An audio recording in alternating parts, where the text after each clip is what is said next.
नमस्कार मित्रों, एक बार फिर से आपका स्वागत है हॉकफीड न्यूज में। इस वक्त की जो खबर आ रही है वो खबर है महाराष्ट्र के पालघर से। आपको बता दूं कि महाराष्ट्र के पालघर में 16 अप्रैल को दो साधुओं की हत्या कर दी गई थी, पीट पीट कर मार डाला गया था।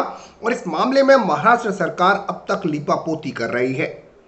अब तक जो भी हत्यारोपी हैं वो गिरफ्तार नहीं किए गए हैं। हालांकि 115 से ज्यादा लोगों को गिरफ्तार किया गया है, लेकिन अब तक ये पता नहीं चल पाया कि आखिर साधुओं की हत्या क्यों और किसने की थी।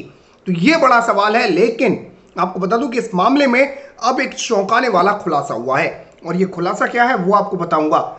लेकिन उससे पहले कमेंट में आप मुझे बताएं कि उद्धव ठाकरे सरकार महाराष्ट्र में साधुओं की हत्या पर अब तक क्यों मौन बैठी हुई है, कमेंट में मुझे बताइएगा। फिलहाल आपको बताता हूं कि महाराष्ट्र के पालघर में दो साधुओं समेत 3 लोगों की हत्या के मामले में अल्ट्रा लेफ्ट लिंक्स की भूमिका सामने आ रही है, यानी वाम दलों की भूमिका सामने आ रही है।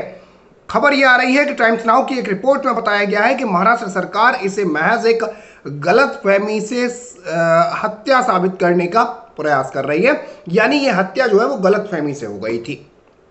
आपने देखे होंगे वीडियोस, वो सोशल मीडिया पर तमाम वीडियोस वायरल हुए थे कि जब उनमें साधुओं को 200 से ज्यादा लोगों की भीड़, जब मैं कहूं जिहादी भीड़, पीट पीट कर जब मार रही थी, तो उस वक्त पुलिस वाले मूक दर्शक बनकर खड़े हुए थे। खाकी पहने हुए राक्षस जिन पर कि लोगों को बचाने का जिम्मा होता है, वो खाकी रक्षक की बजाय भक्षक बन चुकी थी, और वो बार बार उन साधुओं को भीड़ में धकेल रही थी, जिस भीड़ से बचाने के लिए साधु गुहार लगा रहे थे। उस वक्त आपको बता दूं कि गढ़चिंचले गांव की जो सरपंच हैं चित्रा चौधरी, उन्होंने भी यह खुलासा किया था कि काकूनाथ चौधरी जो कि एक एनसीपी के नेता हैं, वो वहां पर मौजूद थे, और उनके आने पर भीड़ जो है वो ज्यादा बौखला गई थी। साथ ही साथ चित्रा चौधरी ने यह भी बताया था कि मैंने साधुओं को बचाने की कोशिश की जब तक मैं बचा सकती थी उस भीड़ से, और इसके बाद जब पुलिस आ गई, जब मैंने पुलिस को इन्फॉर्म किया तो पुलिस आ जाती है, एसपी साहब आ जाते हैं, उसके बाद मैं उनके सुपुर्द साधुओं को करके चली जाती हूं, क्योंकि भीड़ मेरी भी खून की प्यासी हो रही थी, मुझ पर भी हमला कर सकती थी। तो ये गवाही खुद चित्रा चौधरी ने दी थी। और अब जो आपको बता दूं कि टाइम्स नाउ की एक रिपोर्ट में बताया गया है कि महाराष्ट्र सरकार इसे महज एक गलतफहमी से हुई हत्या साबित करने की कोशिश कर रही है, लेकिन ये अल्ट्रा लेफ्ट संगठनों द्वारा एक सुनियोजित साजिश के तहत की गई मॉब लिंचिंग थी। यानी ये सब कुछ साजिश के तहत हुआ, और इसमें सीधे सीधे जो हाथ आ रहा है वो है वामियों का, लेफ्टिस्ट का। दिलचस्प बात यह है कि एफआईआर में मुख्य आरोपित वामपंथी पार्टी सीपीआईएम ग्राम पंचायत सदस्य है, जिस पर कुल्हाड़ी, पत्थर, लाठी और धारदार हथियारों से लैस भीड़ इकट्ठी करके साधुओं पर हमला करने का आरोप है, और जिस पर यह मुख्य आरोप है वो सीपीआईएम का ग्राम पंचायत सदस्य है। आपको बता दूं कि सड़क तोड़ना, पेड़ तोड़ना, सड़कों को रोकना, ये नक्सलियों के पुराने और जाने पहचाने तरीके हैं। तो कहीं ना कहीं जो है साधुओं की हत्या जो जुड़ती जा रही है वो नक्सलाइट से जुड़ती जा रही है, नक्सलियों से जुड़ती जा रही है।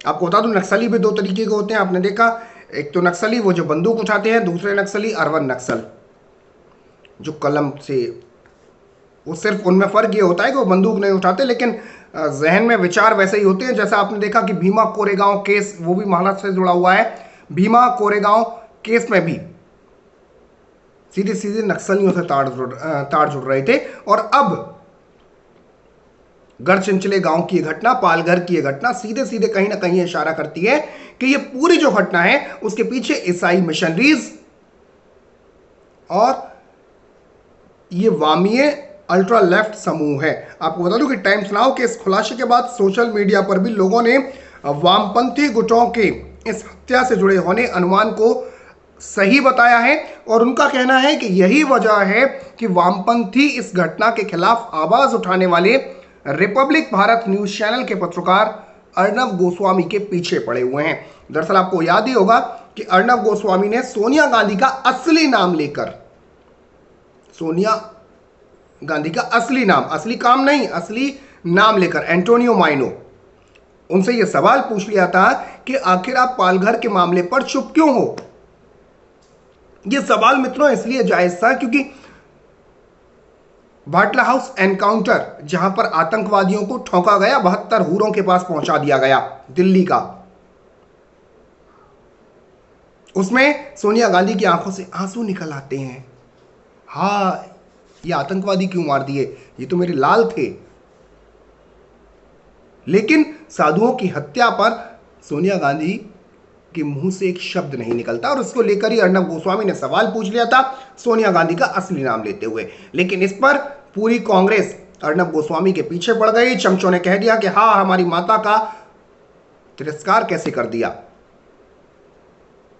अब चमचों, किसी का सही नाम लेना उसका तिरस्कार करना नहीं होता। सही काम नहीं बताया था माता का, सही नाम लिया था सिर्फ। लेकिन इसके बाद आपको बता दूं कि अर्नब गोस्वामी से 12 घंटे तक बैठाकर मुंबई पुलिस पूछताछ करती है। 200 से ज्यादा एफआईआर एक दिन में दर्ज हो जाती है अर्नब गोस्वामी के खिलाफ, और ये कह दिया जाता है कि अर्नब गोस्वामी ने सोनिया गांधी का अपमान किया। लेकिन किसी व्यक्ति का असली नाम ले देना, उसका अपमान कैसे है, ये सबसे बड़ा सवाल है। खैर, फिलहाल आपको बता दूं कि अब जो ये चीजें सामने आ रही हैं वो सीधे सीधे ये बताती हैं कि कहीं ना कहीं पालघर मामले में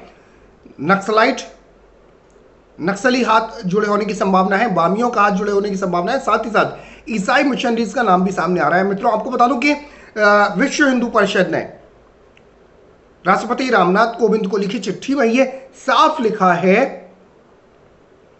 कि इस पूरे मामले में कहीं ना कहीं ईसाई मिशनरीज का हाथ है, और जो ये भीड़ थी जिसने साधुओं पर हमला किया, ये भटकाई हुई भीड़ थी। इसको ये बताया गया था, इसको भगवान गणेश और भगवान शिव का जो है अपमान बताया गया था, और ये हिंदुओं को ये सब कुछ सिखाया गया था।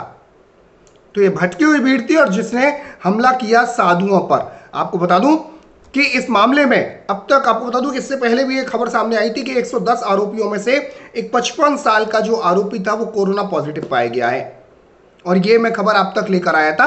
और जिसके बाद आपको बता दूं कि 23 पुलिसकर्मियों के साथ 43 लोगों को क्वारंटाइन कर दिया गया था। इस मामले में आपको बता दूं कि पालघर ग्रामीण अस्पताल के medical superintendent doctor Dinkar Gavit ने ही इसकी पुष्टि की थी, और उन्होंने बताया था कि 55 साल के आरोपी को कोरोना पॉजिटिव पाया गया है और वो बाडा पुलिस थाने की कस्टडी में था। इसके साथ ही आरोपित के संपर्क में आए 43 लोगों को क्वारंटाइन किया जा रहा है, और इसमें 23 पुलिसकर्मी भी शामिल हैं। डॉक्टर गावित ने उस वक्त बताया था कि 28 अप्रैल की सुबह आरोपित के गले का स्वाब टेस्ट लिया गया था, जिसमें वह नेगेटिव पाया गया था। लेकिन शनिवार सुबह फिर एक टेस्ट लिया गया तो इसमें आरोपित कोरोना पॉजिटिव पाया गया, और इसके बाद उसे आरएच अस्पताल में भर्ती कराया गया। लेकिन उच्च अधिकारियों से अनुमति के बाद आरोपित मरीज को मुंबई के जेजे अस्पताल के जेल वार्ड में ट्रांसफर किया गया है। तो आपको बता दूं कि एक तरफ कोरोना पॉजिटिव निकला एक आरोपी, दूसरी तरफ टाइम्स नाउ का कहना यह है कि अल्ट्रा लेफ्ट संगठनों का हाथ है साधुओं की हत्या मामले में। लेकिन मित्रों, आप देखिए कि इस मामले को जिस तरीके से महाराष्ट्र सरकार इस पर लीपापोती करने की कोशिश कर रही है, एक तरफ उद्धव ठाकरे अपनी कुर्सी बचाने की जद्दोजहद कर रहे हैं, तो दूसरी तरफ उद्धव ठाकरे के सिपह सालार कहते हैं कि इस घटना को सांप्रदायिक रंग ना दिया जाए। इस घटना में पुलिस जांच कर रही है। लेकिन मित्रों, आप मुझे बताइए कि अगर साधुओं की बजाय यह मामला किसी लंबी दाढ़ी वालों से या सफेद पोशाक पहने हुए लोगों से जुड़ा हुआ होता, तो भी क्या उद्धव ठाकरे के यही शब्द होते? नहीं। तब उद्धव ठाकरे देश का विपक्ष, कांगिए, बामिए, आपिए, टोंटी चोर और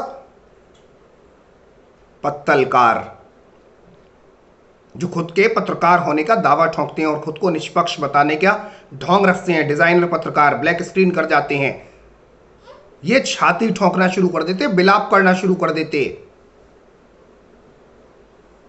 चूड़ियां तोड़ देते ऑन स्क्रीन। लेकिन चूंकि हत्या साधुओं की हुई है लिहाजा ये सब मौन है। लेकिन सवाल इस बात का है कि आखिर अब तक इस मामले में पुलिस क्यों नहीं ठोस चीजें लेकर आ पाई है। आपको बता दूं कि जानकारी के मुताबिक ये खबर सामने आ रही है, सीधे सीधे ये बात सामने आ रही है कि घटनास्थल वाला जो गांव था और जो इलाका है वो आदिवासी बहुल है और ग्रामीणों में ज्यादातर ईसाई समुदाय के लोग हैं। गढ़चिंचले गांव की यह घटना है और गढ़चिंचले गांव में जो कि आदिवासी लोग थे,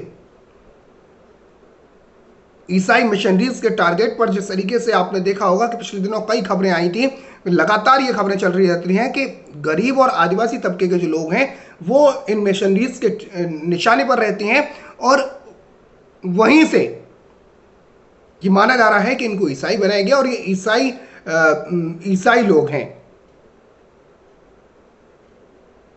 तो कई चीजें इस पूरे मामले में जुड़ती हुई सामने आ रही हैं, लेकिन सवाल यह है कि आखिर पुलिस अपनी जांच में क्या कर रही है। तो फिलहाल के लिए मित्रों इतना ही, आगे दूसरी खबर आप तक लेकर आऊंगा, लेकिन जाने से पहले इस खबर को शेयर करें और हॉकफीड न्यूज़ को सब्सक्राइब कर दें। बराबर में जो बेल आइकन है, जो घंटी का निशान है, उसे जरूर दबा दें। फिलहाल के लिए इतना ही। जय हिंद, जय भारत, नमस्कार।